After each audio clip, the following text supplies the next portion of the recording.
Okay, today we are going to find the surface area of complex shapes. So complex shapes means, they're just not the usual shapes that we're familiar with.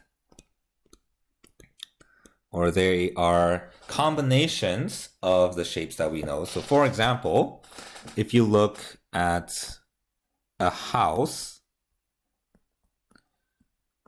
a long house, I guess, right? It's going to look something like that. And this is actually a combination of a rectangular prism with a triangular prism. Or if you look at a rocket ship, if you look at a rocket ship, this body part is actually a combination of a cylinder with a cone. Right? So the objects you see in real life are usually a combination of more than two of these three-dimensional objects that we've learned.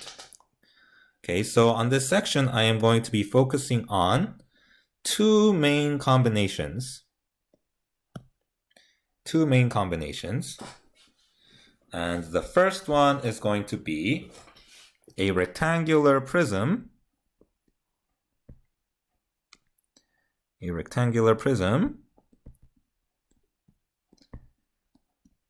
With a square pyramid on top.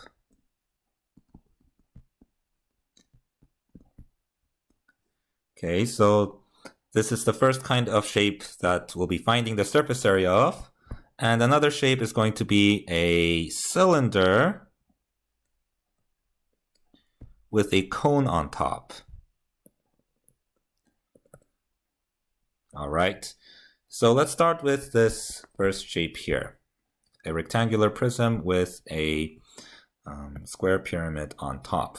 Okay, and let's start labeling the measurement. So let's call this length here as L. That's the side length of the triangular or the square pyramid. And we have this here. And because this is a square pyramid, these are all going to be the same. So let's call that S. And then we have the height of our rectangular prism. Let's call that H.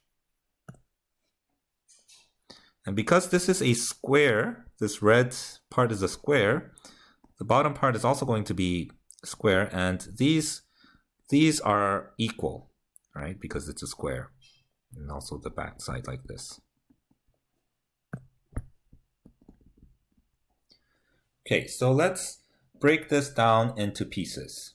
How do you find the surface area of this? So you might think that we can find the surface area of the pyramid on top and just add that with the surface area with the rectangular prism on the bottom, right? You could do that, but you have to keep in mind that when you do that, this square in the middle is not actually a part of the surface area once these two are combined, because this is inside of the two shapes.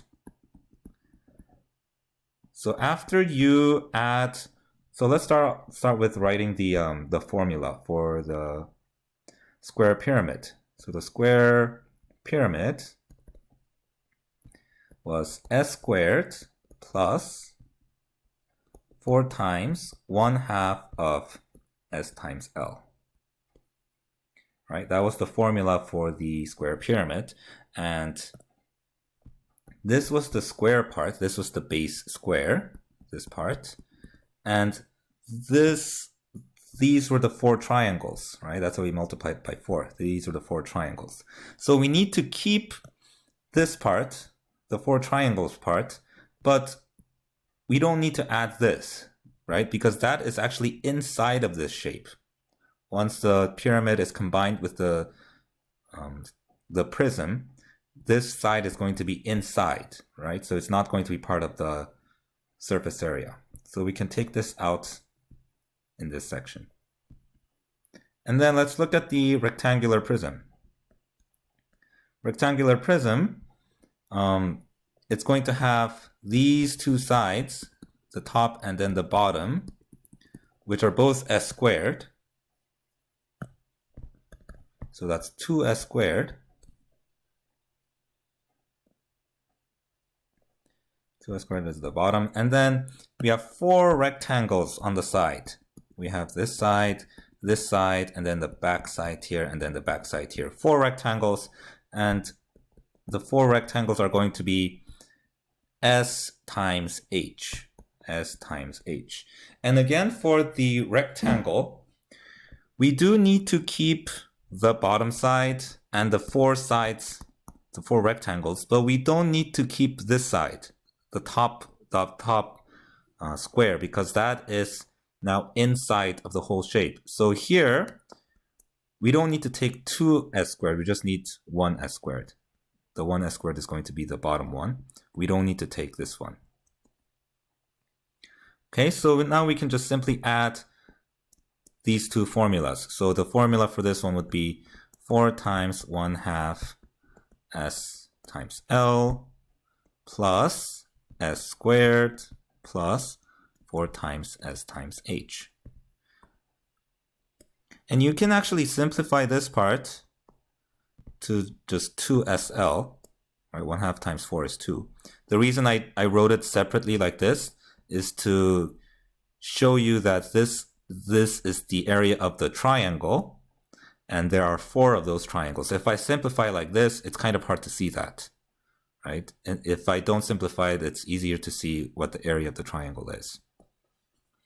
Okay, so that would be the formula of a shape that looks like this. Okay, and then now let's look at the second shape. It's a cone on top of a cylinder. And again, let's label some of the measurements here. So let's call the radius as R.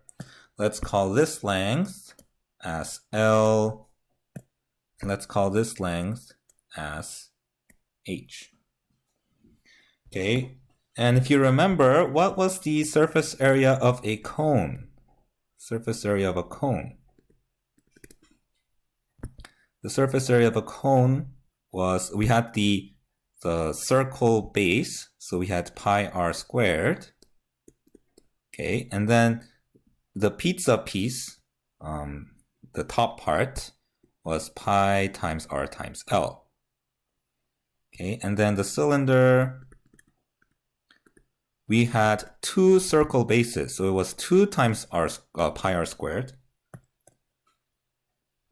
2 times pi r squared, and then we had this part, the part that's being wrapped around, that was the 2 pi r, the circumference, times the h. Okay, so this was the formula for the cone, the surface area of a cone and the surface area of a cylinder. Now again, the middle circle here is inside of this shape. It's inside of this whole shape. So we need to take this out from both of these shapes. We need to take this circle out because this is no longer the outside of the shape, right? For the surface area, we're just measuring the area of the outside. So this circle, for the cone part, it was this part, pi r squared part, that was the base. For the cylinder part, it was one of these 2 pi r squared. So we can take out 2, right? We had pi r squared and pi r squared. We can take out one of the pi r squareds, right? We still need the bottom one. We still need this one. So don't take out both of the pi r squared. We still need the pi r squared in the bottom, but we can take out the pi r squared in the middle. So we can take out the 2. We're just considering 1 pi r squared. Okay, so we took out this one and one of these ones.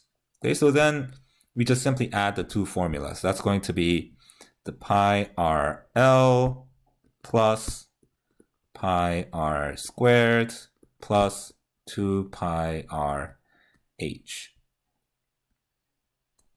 Okay, so these would be the 2 formulas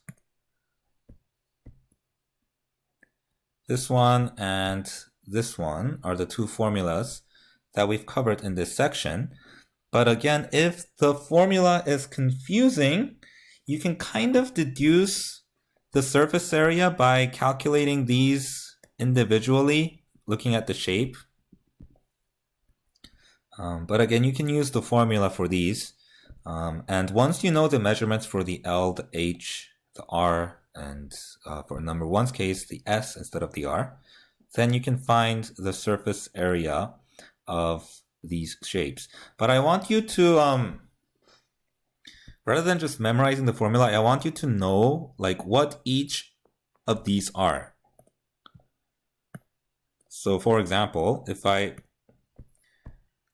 what does this part of the formula mean? Okay, that equals the 4 triangles, right? The 4 triangles here. Right, we're doing 4 times the area of the triangle. What does this part mean? That is the S squared on the bottom. What does the 4SH mean? Those are the 4 rectangles, right? That's why we're multiplying by 4. The 4 rectangles on the side here. Okay. And how about on this for number 2? What does the R pi RL mean? Well, that is this area here, the outside of the cone. What does the pi r squared means? That's the circle base in the bottom. What does the 2 pi RH represent? That would be the area that's being wrapped around here. Okay, so it's good if you memorize the formula, but more than just memorizing the formula, I want you to be able to associate the pieces of the formula, each of these pieces of the formula, to the shape.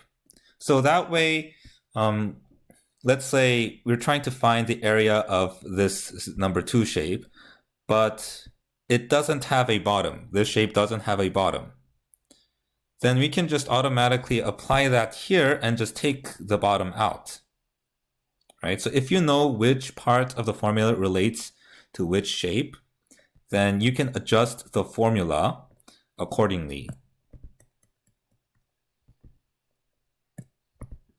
Right? So that would be my advice to you. Rather than just memorizing the formula, try and picture which part of the formula is associated with which part of the shape.